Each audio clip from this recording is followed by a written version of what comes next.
안녕하세요. 유상민 목사입니다. 어제 줌 사용에 문제가 좀 있었다고 했더니 오늘 목사님 한 분이 문자를 보내주셨습니다.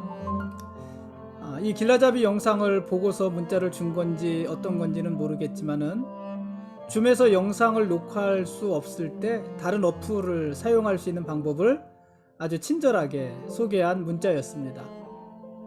보이지 않아도 이렇게 저렇게 신경 써주는 사람이 있다는 것은 참 고마운 일 아니겠습니까?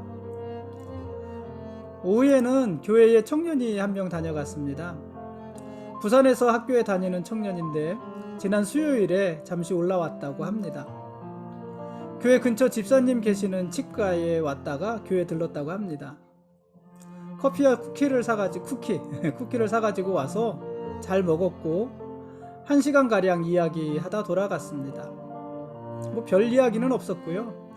부산에 내려가서 학교에 다니는 그 이야기들, 뭐 생전 처음 빨래를 해봤다는 이야기, 또 기숙사 룸메이트 이야기, 학교 수업 이야기, 뭐 이런 일상적인 이야기들만 잔뜩 하다 돌아갔습니다. 저도 목사다운 점잖은 조언은 한마디도 하지 못하고 그냥 사는 이야기로만 맞장구를 쳐주었습니다. 뭐 쳐준 게 아니라 같이 이야기를 그렇게 했습니다. 마치 오랜 친구를 만난 것 같고 또는 모처럼 만에 집에 온 아들을 보는 것과 같은 그런 반가운 마음이 있었고 또 아주 편안한 시간이었습니다. 다음번에는 제가 부산 신방 한번 가야 할 것 같습니다. 오늘 하루 잘들 지내셨습니까? 돌아보면 우리 일상에 대단한 일이 별로 없습니다. 그저 소소한 일들만 끊임없이 반복되고 되풀이 됩니다. 그래서 사는 게 살짝 지루할 때도 있지만 그러나 우리가 그렇게 매일 소소한 일상을 살아갈 수 있다는 것이야말로 우리에게는 은혜입니다. 소소한 일상을 잘 살아가다 보면 어느 날 문득 특별한 일이 와도 잘 감당할 수 있지 않겠습니까? 그러므로 오늘 하루를 잘 살아냅시다. 너무나 평범한 우리의 일상을 함부로 폄하하지 말고 우리에게 주어진 작은 일들에도 최선을 다하면서 삽시다. 하나님께서는 작은 것에 충성하는 자에게 더 큰 것도 맡기시는 하나님이십니다. 오늘 말씀 보시겠습니다.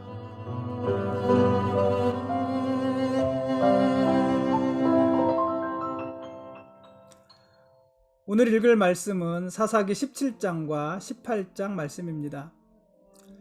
이 사사기서의 마지막 단원이 17장부터 21장까지인데 이 17장부터 21장까지는 마치 사사시대의 제일 후반부를 부록으로 보는 것과 같은 그런 느낌이 듭니다. 그러나 사실 이 사사기 17장부터 21장까지는 사사시대 초기에 있었던 일을 이야기하고 있습니다. 왜 그렇게 생각하냐면요. 이 사사기 11장, 오늘 읽은 17장부터 내일 볼 21장까지는 단 지파의 이야기가 나오고 또 베냐민 지파의 이야기가 나오는데 이 단 지파는 아직도 머무를 땅을 정복하지 못했습니다. 아직도 땅을 찾고 있는 거예요. 그러니까 이스라엘이 가나안 땅에 들어간 지 얼마 되지 않았을 때의 이야기 아니겠습니까? 아직 땅을 정복하지 못했으니까. 또 베냐민 지파의 이야기를 다루는 사사기 20장에 보면은 대제사장이 비느하스라고 나와 있습니다. 사사기 20장 28절입니다. 이 비느하스가 누구냐면은 아론의 손자 그리고 엘르아살의 아들입니다. 우리가 여호수아를 하면서 여호수아서에서 여호수아도 죽고 엘르아살도 죽었잖아요. 그리고 비느하스가 대제사장이 되는 것 아닙니까? 그 대제사장이 아직도 대제사장인 것입니다. 그러니까 사사기 20장도 이스라엘이 가나안 땅에 들어간 지 얼마 되지 않았을 때의 이야기입니다. 그런데 사사기 17장부터 21장까지는 이스라엘이 마치 가나안 땅에서 몇 세대를 살아온 사람들처럼 가나안 문화에 젖어 있는 모습을 보여줍니다. 이스라엘은 이미 가나안의 각종 우상들을 섬기고 있습니다. 이스라엘의 도덕은 가나안의 이방 문화에 아주 깊이 젖어 있습니다. 그들에게서는 하나님을 찾아볼 수가 없습니다. 그래서 사사기 17장부터 21장까지에서 반복되는 말이 뭐냐면은 이스라엘의 왕이 없으므로 사람이 각기 자기의 소견에 옳은 대로 행하였더라 하는 것입니다. 사사시대 초기부터 이스라엘은 이미 하나님을 멀리하고 있는 것입니다. 그리고 가나안의 우상들을 섬기면서 영적으로나 도덕적으로나 아주 급속히 타락한 것입니다. 그런데 또 더 안타까운 것은요, 그런 일들의 중심에 항상 누가 있냐면은 레위인이 있었다는 것입니다. 오늘 17장 18장에도 레위인이 그 중심에 있고요, 내일 보게 되는 19장 20장 21장에서도 레위인이 중심에 있습니다. 또 어떤 의미에서는 레위인이 화근이 되기도 합니다. 하나님 앞에 구별되어서 이스라엘을 하나님께로 인도해야 될 레위인들이 앞장서서 타락하고 있는 것입니다. 레위 사람이 첩을 두고 살았고요, 레위 사람들이 돈을 받고 여기저기에 고용이 되었습니다. 취업하듯이 제사장 일을 했다는 것입니다. 그러니 이스라엘이 어떻게 하나님의 나라를 이루고 하나님 나라의 거룩한 백성들이 될 수 있었겠습니까?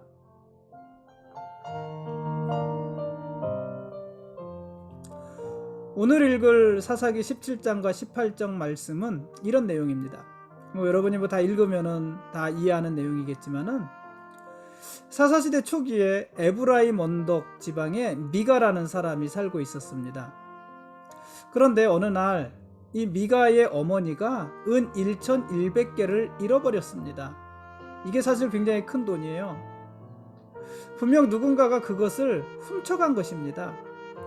그래서 미가의 어머니는 미가가 듣는 데서 그 도둑을 저주하였습니다.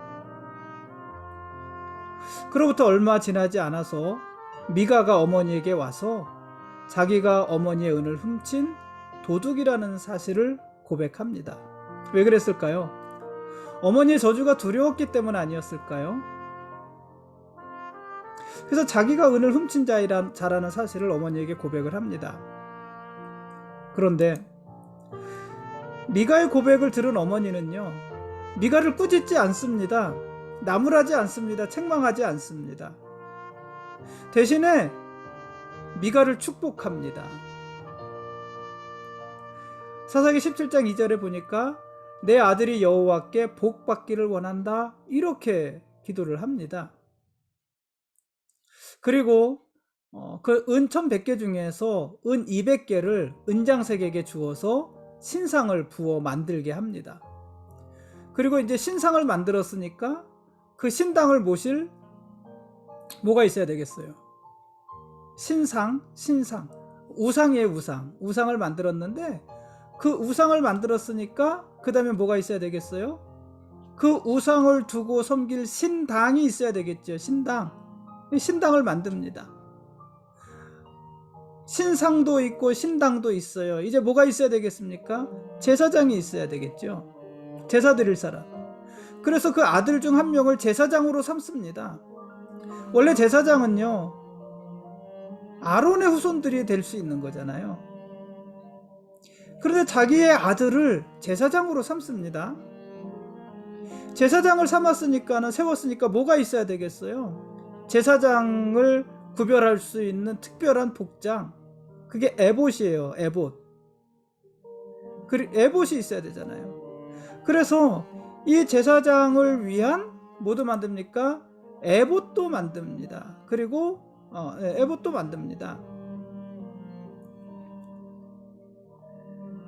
이들은 하나님의 뜻과 상관없이 자기 소견에 옳은 대로 하나님의 모습도 만들고, 하나님을 모시는 집도 만들고, 그 하나님을 섬기는 제사장도 세우고, 제사장만 입어야 되는 옷도 만들고, 자기들 소견에 옳은 대로 그렇게 하고 있는 것입니다. 그날부터 미가의 집에서는 이 드라빔을 하나님으로 섬겼습니다.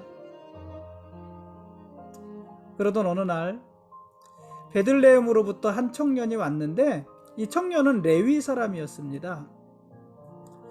이 청년은 마침 거할 곳을 찾고 있는 중이었습니다. 거할 곳이라고 오늘 성경에 표현을 했지만은 자기가 일할 곳을 찾은 것입니다. 레위인으로서 일할 곳을 찾고 있었던 중입니다. 그래서 이 미가는 레위 청년에게 해마다 은 10개와 의복 한 벌과 먹을 것을 주기로 하고 자기 집 제사장으로 고용을 합니다. 돈을 주고 고용을 합니다. 이 제사장 레위 사람의 입장에서 보면은 이 레위 청년은 어떻게 한 거예요? 그러니까 거꾸로 말을 하면은 이 레위 사람은 미가로부터 돈을 받고 그 집의 제사장으로 고용이 됩니다. 그로부터 이 레위 청년은 미가의 집에서 제사장 노릇을 했고 또 미가의 아들 중 하나같이 되었습니다. 그렇게 잘 살았겠지요. 잘 지냈겠지요.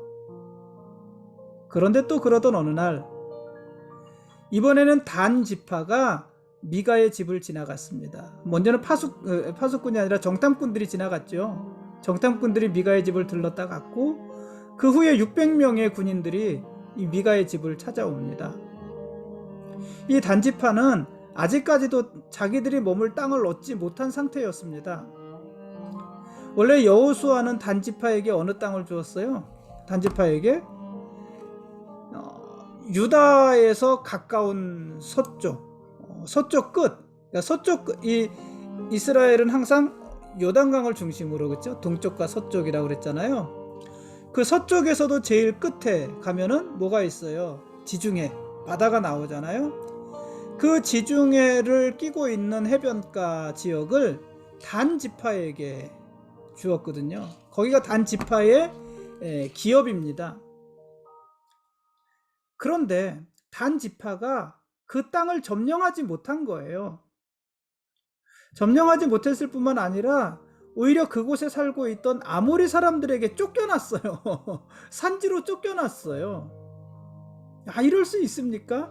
전쟁은 하나님께 속한 것인데 뭔가 단지파에게 문제가 있었던 거겠죠. 쫓겨납니다. 그러자 이 단지파는 이제 쫓겨났으니까 어떻게 해야지 돼요, 사실. 우리가 이렇게 돌이켜서 생각해 보면은 이스라엘이 가나안 땅에 들어올 때 여리고성과의 싸움에서 이겼어요. 두 번째 아이성과의 싸움에서 졌어요. 그러니까 어떻게 했습니까? 야, 이 아이성은 점령할 수 없구나. 그래 우리 돌아가자. 그렇지 않았잖아요. 아이성과의 싸움에서 졌으니까는 하나님 앞에 기도하고 다시 그 성을 찾았잖아요. 다시 그 아이성과 전쟁을 해서 아이성을 마침내 정복했잖아요. 하나님께서 단 지파에게 땅을 주셨는데 그 땅을 정복하지 못했어요. 오히려 그곳 사람들에게 쫓겨났어요. 그럼 어떻게 해야지 돼요? 기도하고 힘을 모으고 지혜를 모으고 전략을 짜고 전술을 짜고 그래서 다시 그 땅을 점령해야 되잖아요. 되찾아야 되잖아요. 자기들 땅이니까 되찾아야 되잖아요. 그런데 단지파는요, 그 땅을 되찾지 않고 좀 더 안전한 땅을 찾아 나선 것입니다. 그리고 지금 자기들이 머무를 새로운 땅을 찾아 헤매는 중인 것입니다. 그러던 중에 미가의 집을 온 거예요. 이 단지파 사람들은 그렇게 미가의 집을 방문을 해서는 뭐를 보냐면 미가의 집에 있는 드라빔과 그것을 모신 신당과 드라빔에게 제사하는 제사장, 이들을 다 본 것입니다. 그 제사장이 바로 누구예요? 미가의 집에 고용된 레위 청년입니다. 단지파 사람들은요, 이 레위 청년에게 야, 네가 한 집안의 제사장이 되는 것보다 한 지파, 한 족속의 제사장이 되는 것이 낫지 않겠냐? 이렇게 회유했어요. 근데 어차피 레위 청년은요, 돈을 받고 고용된 사람이잖아요. 돈을 받고 미가의 집에 고용된 사람이잖아요. 그러니 더 좋은 곳에서 스카우트 제의가 들어오면 어떻게 해야 되겠어요? 가야지요. 단지파 사람들의 말대로 한 집의 제사장으로 있는 것보다 한 족속을 대표하는 제사장이 된다면 얼마나 더 명예로운 일이고 얼마나 더 많은 돈을 연봉을 받을 수 있겠습니까? 그래서요, 이 레위 청년은 단지파의 제사장이 됩니다. 이 단지파 사람들은요, 그것으로 끝내지 않고 노력으로 미가의 집에 있었던 신상과 에봇과 드라빔과 이 모든 것들을 다 가지고 나옵니다. 뭐 한 겁니까? 미가의 집에서 도둑질한 것입니다. 강도질한 것입니다. 그로부터 이 단지파는 미가의 집에 있던 드라빔을 섬깁니다. 하나님으로 섬깁니다.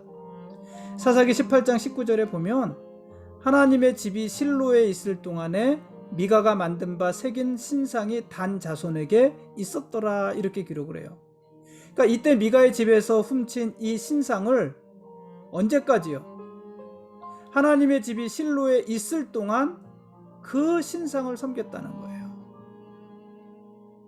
그럼 하나님의 집이 실로에서 언제 옮깁니까? 예루살렘으로 다윗 때 옮기는 거잖아요. 그러니까는요, 이 단지파는 사울왕 때에, 이스라엘의 초대왕인 사울왕 때에 하나님의 법궤를 블레셋 사람들에게 빼앗기는 일이 있었잖아요. 그 블레셋 사람들에게 하나님의 법궤를 빼앗길 그때까지 미가의 집에서 훔친 드라빔을 섬기고 있었던 것입니다. 지금 단지파는요, 나 외에는 다른 신을 내게 두지 말라 1계명, 너를 위하여 우상을 만들지 말고 그것에게 절하지 말며 섬기지 말라 2계명, 네 하나님 여호와의 이름을 망령되이 일컫지 말라 3계명, 도둑질하지 말라 8계명, 내 이웃의 집을 탐내지 말라 10계명. 최소한 이런 계명들을 모두 어기고 있는 것입니다. 그러면서도요, 아무런 죄의식도 느끼지 않고 있는 것입니다. 이스라엘의 영적인 상태가 참으로 가관이 아닙니까? 어떻게든 복을 받으려는 미가, 어떻게든 더 좋은 조건을 찾아서 성공하려던 레위 청년, 아무런 양심의 거리낌도 없이 남의 것을 빼앗아가는 단지파의 부도덕, 이게 지금 이스라엘의 영적인 상태입니다. 그런데요, 복, 성공, 부도덕, 뭔가 익숙한 단어들 아닙니까? 사실 이 단어들이 오늘 우리를 움직이는 단어들이기도 하지 않습니까? 우리의 영적인 상태는 지금 어느 정도에 있는 것일까요?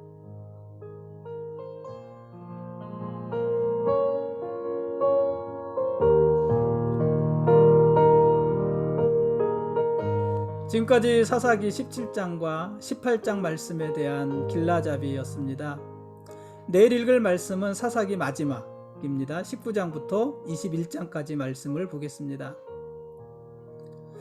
좋은 습관 하나 만들기 위해서는 시간이 참 많이 걸립니다. 그렇지 않습니까? 그런데요, 나쁜 습관은 금방 배우고 몸에도 금방 익숙해집니다. 이게 참 신기합니다. 우리는 평생 기도를 해도요, 매일 기도하기가 쉽지 않아요. 평생 기도하지만 기도가 할 때마다 어려워요. 무엇을 기도할까, 어떻게 기도할까가 어렵다는 것이 아니라 기도 자체가 어려워요.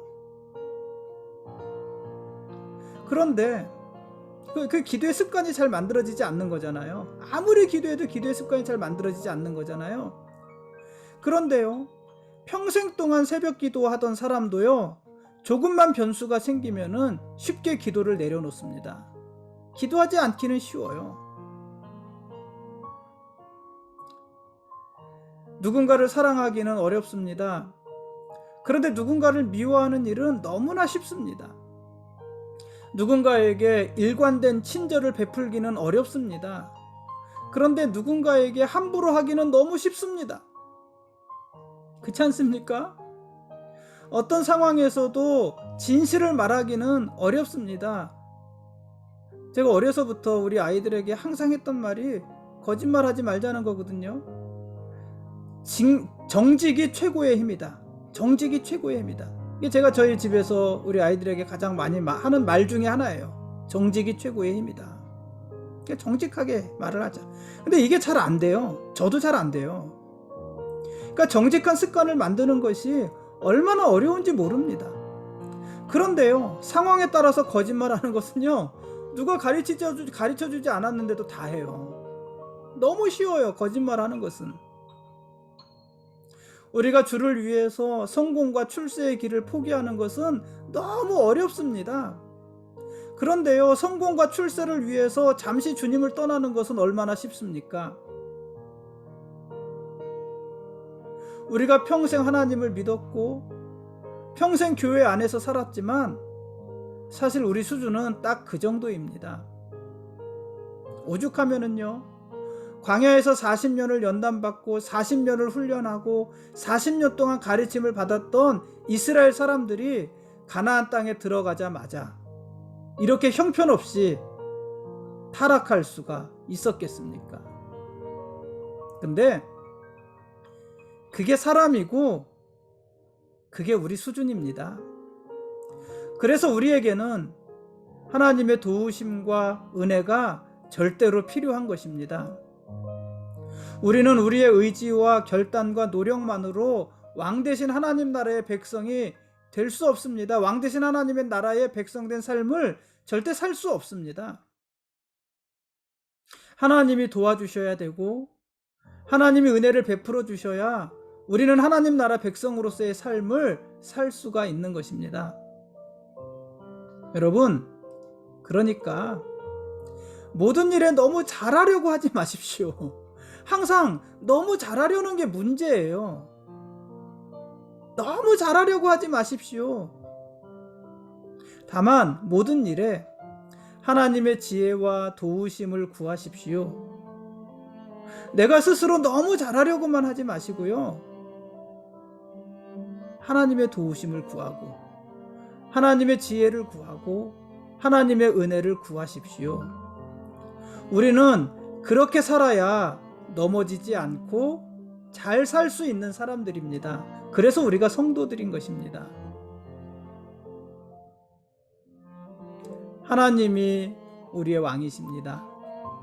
그리고 우리는 그분의 거룩한 백성들입니다. 고맙습니다.